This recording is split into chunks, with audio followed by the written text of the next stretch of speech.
Hi there, welcome to Floating in Dreams. Welcome to a new tea time chat, this time all about why your cool tone makeup doesn't look that cool tone.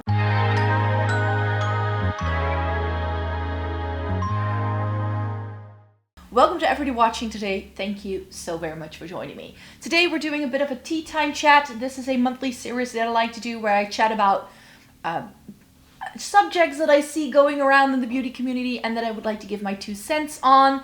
I take a different approach to this every single time, and what I'm really noticing currently is the discussion about cool tone makeup, and especially people complaining about things not being cool toned or not cool toned enough. So I wanted to unpack that in today's video and talk to you about why I think that may be the case and why we're experiencing this. So when it comes to cool tone makeup and my love for all things cool toned, it's very well documented here on the channel. I myself am fair skinned and I have a cool to neutral undertone. So because I'm more neutral leaning, I can get away with both warm tones and cool tones.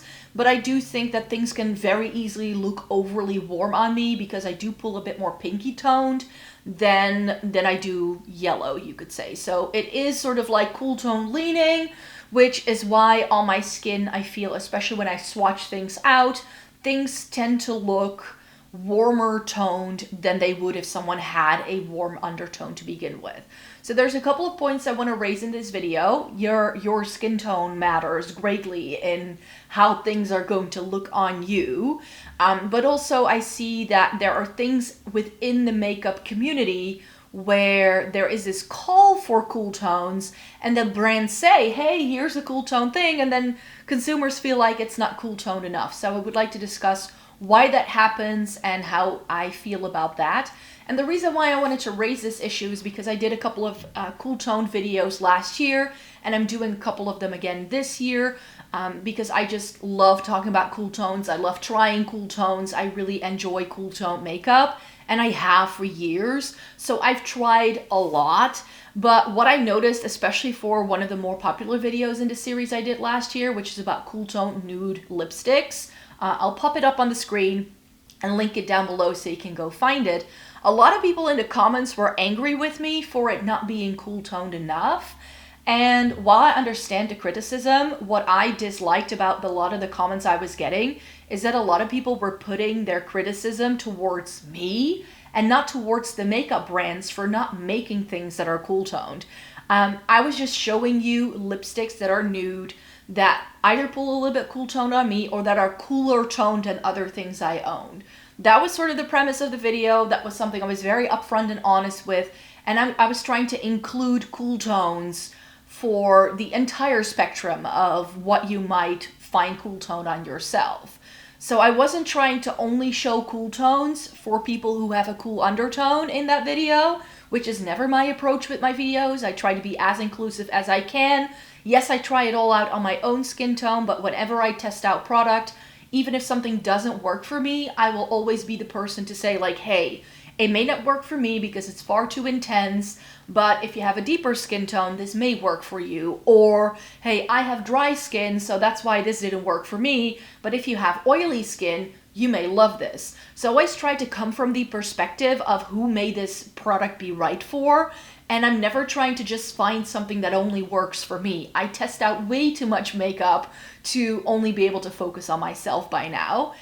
So I always try to do, especially when I do cool tone videos, I try to see cool toned as a spectrum of shades that I can recommend to people, that no matter where you are, what skin tone you might have, that you can get something from the video. Yes, of course, I will mostly try things out, or at least try things out that what I think might work for me, but I hope to be as informative for as many groups of people as I possibly can be. And that's sort of why there were products in that video that don't look super cool toned on me. And I've also said this about eyeshadow palettes in the past, that either brands have promoted as being cool toned, or a lot of people in the makeup community say like, this is a great cool tone palette, of which I have said things like, this is a great cool tone palette if you have a warm undertone. Because that's the first point I actually want to raise, is that how cool toned something will look will depend on your skin tone. If you are incredibly warm toned, other things are going to look cool toned on you than when someone is incredibly cool toned. And the more cool toned you are, the more difficult it is to find something that is truly cool toned.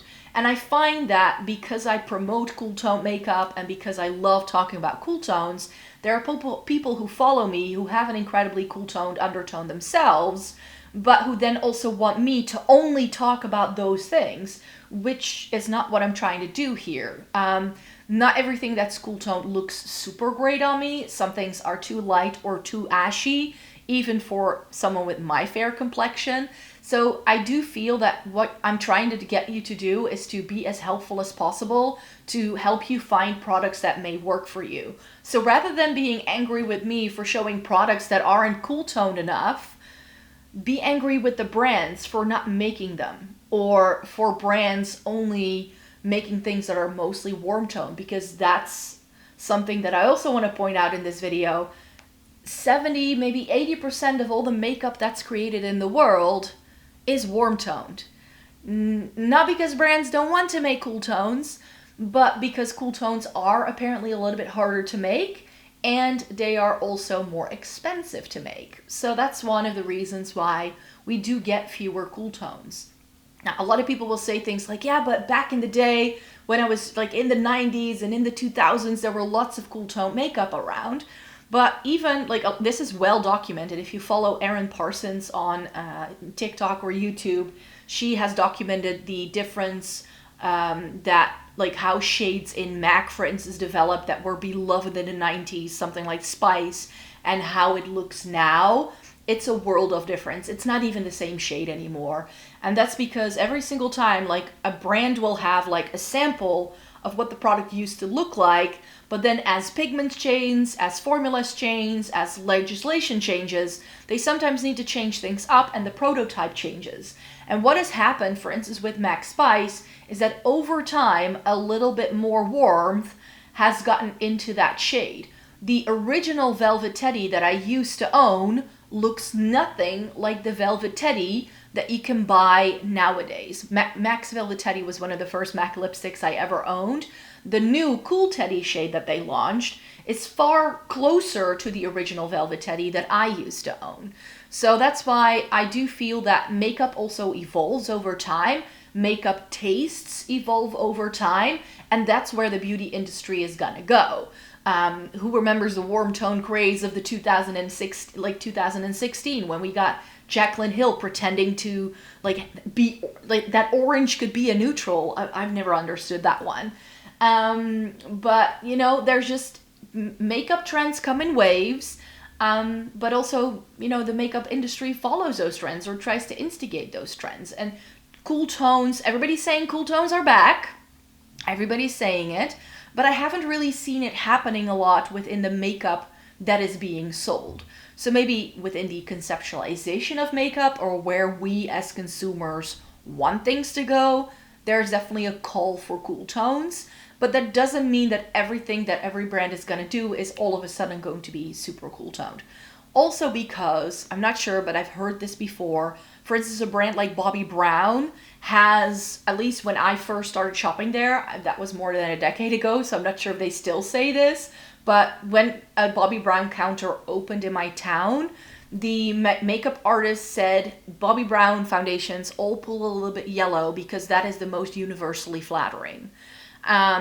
So yellow undertones in foundations being seen as universally flattering is also going to make other products have that warmer undertone, because if something is yellow, it's going to be warmer toned, of course, because yellow is a pretty warm shade.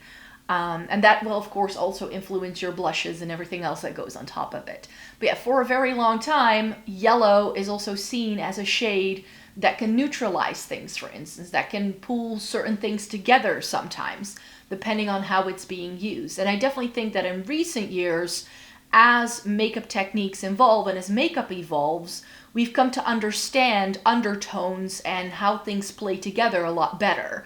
So I always find it very funny when people look back on old pictures of themselves from like decades ago, like, oh, I looked so orange, but the orange tone dream matte mousse face, I mean, when you're my age, that was almost like a rite of passage.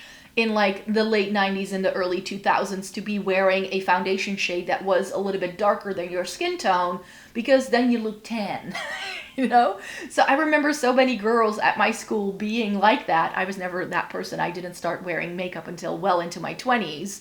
But I really definitely sort of like lived in that space when a lot of people would do that. So I definitely think that there is an updated understanding of undertones and shades. There's this huge discussion going on right now about olive undertones that can be both warm or cool toned. And a lot of people actually think I'm a cool toned olive. I'm not. I'm actually not. The reason why I look a little bit green in some of my videos is because I have a lot of green plants and a green wall that I'm like looking at. So the light hits it and then I look a little green. That's just the way it is. And it's not happening yet, but it's spring. So very, very soon, the really big tree outside my window is going to start blossoming and blooming. And that one is incredibly green when it starts to like come into bloom. It has all these like yellowish green things hanging from it. And I feel that for like a few weeks in April and May, a lot of my videos have this layer of green because of that tree just like having all the light hit it. And that's definitely something that goes into it as well. When it comes to cool toned makeup, not looking cool toned when you try it on yourself, lighting, cameras, even the way makeup is presented in promotional pictures. So not even creators or on Instagram, not even that. It's even brands' promotional pictures that alter, like they use so many filters and lighting situations that make the product look its best, but that doesn't mean that that's what it's going to look like when you get it home and you swatch it in natural lighting. I know that within the online beauty creations world, having studio lighting and filming everything in studio lighting is going to like give you the best results because you get more consistent lighting. There's a reason why I try to film with natural lighting as much as I can, because that's how we see products in real life. You do not test out your makeup as a regular consumer under studio lighting. If you go out in the world and you live your life, you're perhaps under fluorescent lighting, which is like the worst lighting ever, but things will look differently in different lighting situations. That's just the way it is, which is why I try to take pictures and film with natural lighting as much as possible. It's not going to make the product look like boom, kapow, and super impressive sometimes, but it does give you a truer color representation of what the color might do, I feel. But also every single camera, like this is the 4th or 5th camera that I use for content creation, and every single camera has a slightly different white balance. So some cameras really struggle picking up reddish tones, others really struggle with green tones. They always have something going on, I feel. And with cameras as well, it's a filter, essentially. It's a type of filter by using a camera, and you're seeing it flat on a surface. You're not seeing it in real life, which is why I would always suggest you try to go into store if you can to swatch things and try things out. That's always my approach as well. By now, I sometimes feel confident enough to buy things on a whim and just sort of be able to gauge what things might look like on me. With foundations, I still struggle so for those things, I definitely try to go into a store and swatch them out because it just makes it a lot easier to find it. I will not just buy like a bunch of foundations just to see what the shade might be like. But yeah, so lighting, cameras, those things will all influence what the images you see online might look like, which is why it's always so difficult to be able to tell whether something might work for you. And then you can blame the creator who made the video about it, or you can think to yourself, well, maybe I should go into store and try that product myself before I decide to buy whatever it is. I also feel that way, for instance, with Natasha Denona. The images of the palettes that they post on their, as part of their campaign are far cooler toned than what the product actually looks like in real life. And I finally got my hands on the I Need a Warm, in case you're wondering, because I told you that I would still like to get that. And I'll show it to you in a haul, but I did already swatch it out, and on my skin tone it pulls a lot warmer tone than what it looks like even in the pan to me. and what it looks like in a lot of the pictures I've seen online. So I now know that that is a really good warm tone palette because it's not overly warm, but it's still a warm tone that I can still make work. At least that's the way I feel now that I've swatched it. But yeah, when it comes to cool tones, I definitely think that cameras, lighting, it always influences it. And a lot of people were actually reacting to that video where I showed you those nude lipsticks with, you need better lighting, you need this, you need a better camera, you need that. No, it was the lipsticks. And that is another point I want to make. I was swatching, I think, 10 or 15 lipsticks next to each other on the back of my hand. And what I just disliked so much is that so many people don't realize that whatever color is next to the thing you're putting it next to, it's going to influence each other. So colors influence what other colors are going to look like. So if I swatch 10 nude cool tone lipsticks together, you're going to very clearly see the different undertones in them. And if they even have just a little bit of warmth, even if they look more cool toned on my lips, it's still on the back of my hand is going to look like a warm tone shade. But if I were to take an actual warm tone shade and swatch that next to it, it's going to make everything else look a lot more cool toned again. So that's another thing you need to know about swatches and seeing swatches side by side. What things, like, this is why eyeshadow palettes are such a like magpie product for beauty brands, because the way that color story is organized is going to draw you in. That's why eyeshadow palettes are such high sellers till this day for makeup brands for sure. But that's also how it works when I swatch out 10 different lipsticks on the back of my hand for you. Whatever lipstick is sitting right next to it is going to influence how warm or how cool the other lipstick is going to look. So your reference point is never the same. So if I'm taking 10 cool tone lipsticks, you're going to see the difference, the nuances, you could say. And something can be a cool tone for you or for me, but that doesn't have to be cool tone for somebody else. And I definitely think that that's where a lot of the confusion sometimes comes from, is that someone with a very warm undertone is going to need something else if they want to wear a cool tone shade than someone who has a cool undertone themselves. And then your skin tone matters as well. So if you have very light skin or very deep skin, that is all going to counter it's all going to add to the mix, you could say. So that's why it's incredibly difficult. And with lipsticks, even it even goes into like what lipstick, like what lip color do you have going on naturally. I'm currently not wearing a lot of makeup today because I wasn't feeling great when I woke up this morning, and I'm actually getting a little bit of a cold sore. So this is just my natural lip color with a bit of lip balm. That's all I'm wearing. Bit of concealer, brow gel, and a little bit of eyeshadow. Just a wash of color, a quick one and done, and a bit of brown mascara. That's all I'm wearing. There's nothing else going on. No bronzer, no blush, no highlight.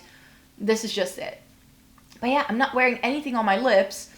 And my lips aren't super light. And I think in this lighting you can see, I've got quite a lot of purple in my lips. So for me, I feel because I have such a strong purpley undertone in my lips, even if I wear something that has a bit of peach in it, it sort of almost neutralizes the peach and it looks more neutral on me than I think if you don't have that strong purpley undertone.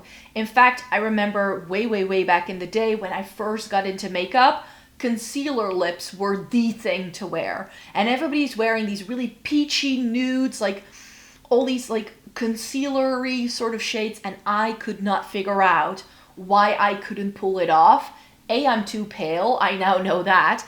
And secondly, my natural lip color is just so incredibly more pigmented than a lot of the beauty creators I was following at the time, that if I did that, it looked really strange, because I do feel that like the way your natural coloring comes together is sort of like the way it's intended to be, you could say. So that's why I'm always into like enhancing what I've naturally got going on.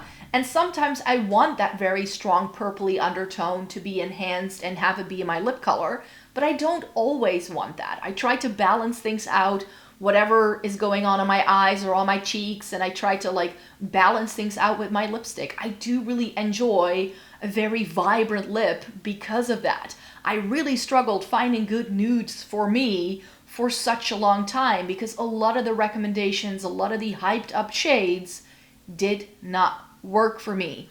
And it wasn't until I figured out that they were all very warm, very peachy, they had too much orange in them, that's why it didn't work.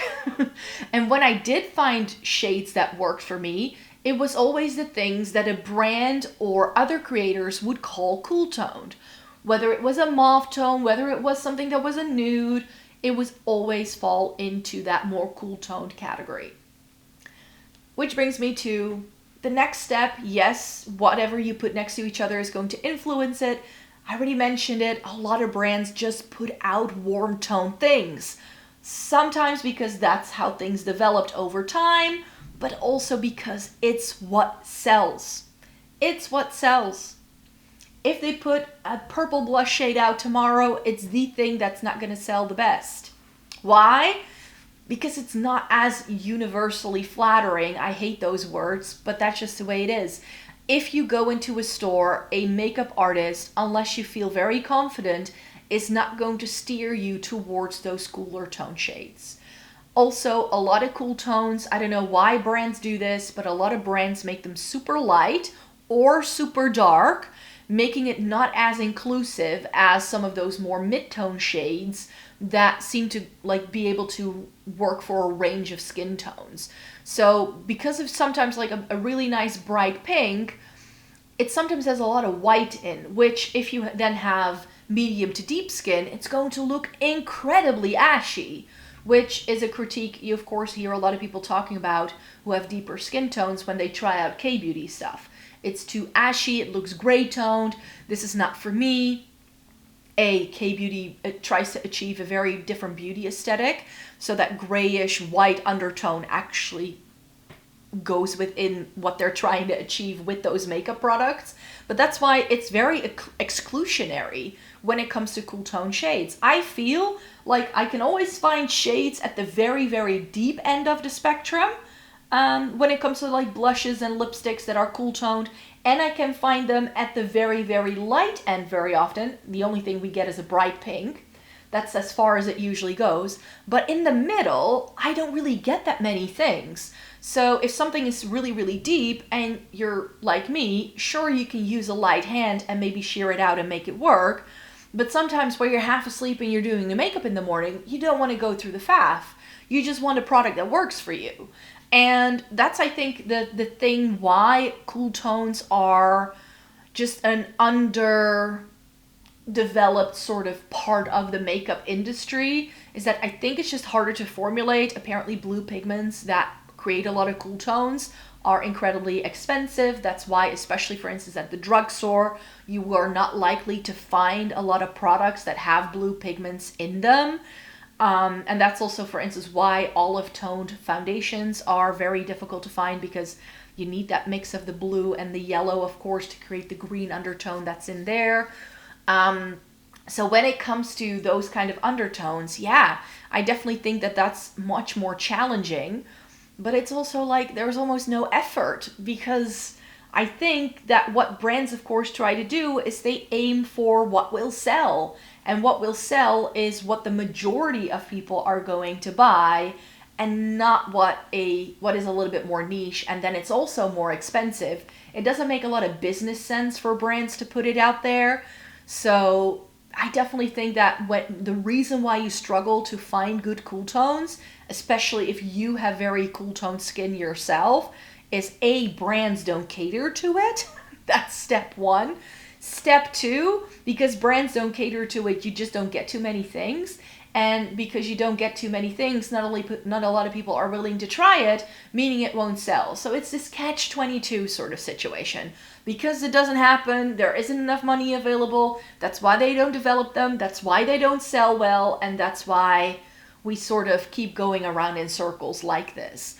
I definitely think that finding good cool tones can be a chore. And that's one of the reasons why I started trying so many K-beauty things. They do really good warm tones usually. Very often, whenever I've tried ranges of lipsticks or entire eyeshadow collections from brands, they always do good things in the warm tones. Like, they don't struggle with it. It's almost as if they have those formulas down to a T. But then they do the cool tones, and it's always a little patchy, or ashy, or chalky, or there's always something there that makes you go like, what happened here?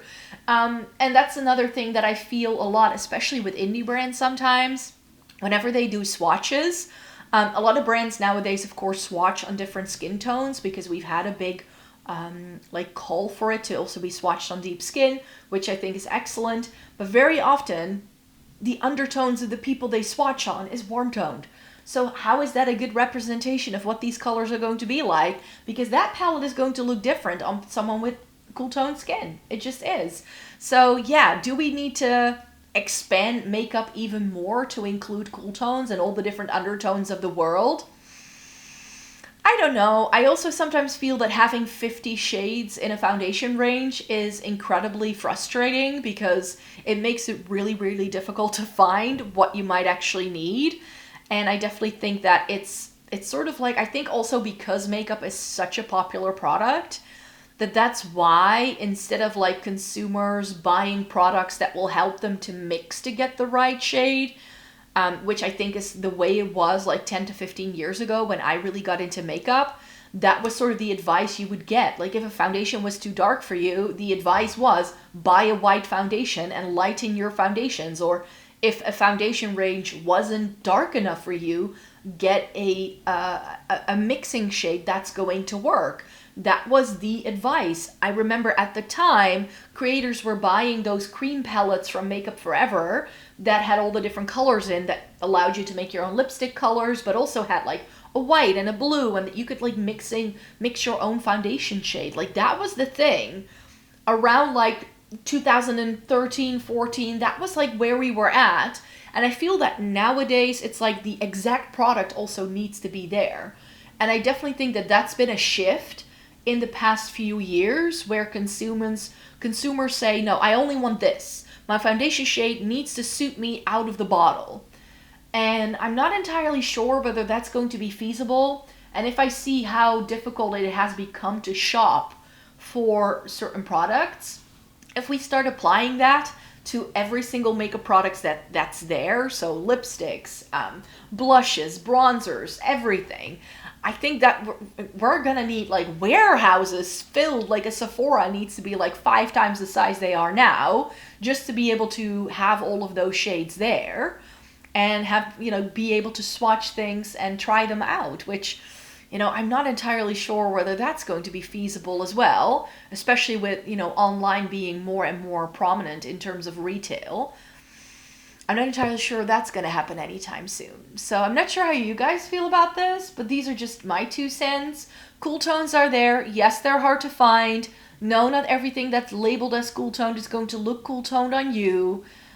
You're going to have to try things out and maybe follow a couple of creators like myself who like to test out cool tone things to see how cool tones might look on you. I know that some people follow me and say like, okay, because like if I know what it looks like on you, if it doesn't even look cool toned on you, I know it's never going to look cool toned on me. Or maybe vice versa, where some people go like, oh, if it looks cool toned on you, then I'm pretty sure it's going to look cool toned on me as well.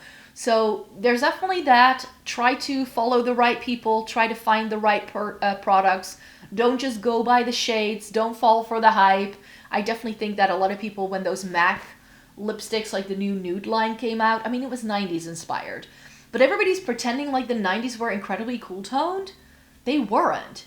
It was like all sepia browns. That's what I remember from the 90s, and like bubblegum pink. It was like either grunge or it was pop, There wasn't a lot in between, and like these cool tones that everybody's saying were around. Granted, I wasn't much into makeup in the 90s, so I'm not entirely sure I'm not the best source there. But yeah, it is true that, for instance, something like MAC Spice lipstick was a lot more cool tone in the 90s than it is right now. So yeah, the blend of those shades has also started to change. So Yeah, there isn't a lot you can do. Try to just find the things that work for you. That's the only advice I can give you. So thanks so much for watching me today. Thumbs up this video if you liked it, and subscribe because I hope you like to stay tuned for more. I make 4 videos a week over on this channel. I have a blog where I post daily, and I have a second channel where I show some lifestyle-y, bookish, fashion-y bits as well. So if you want to join me over there, you can follow me somewhere, and then you can see me almost every single day of your life if you want to. So thank you so very much for joining me. Thumbs up this video if you liked it, and subscribe because I hope to be back with a new video very, very soon. Take care. Bye-bye.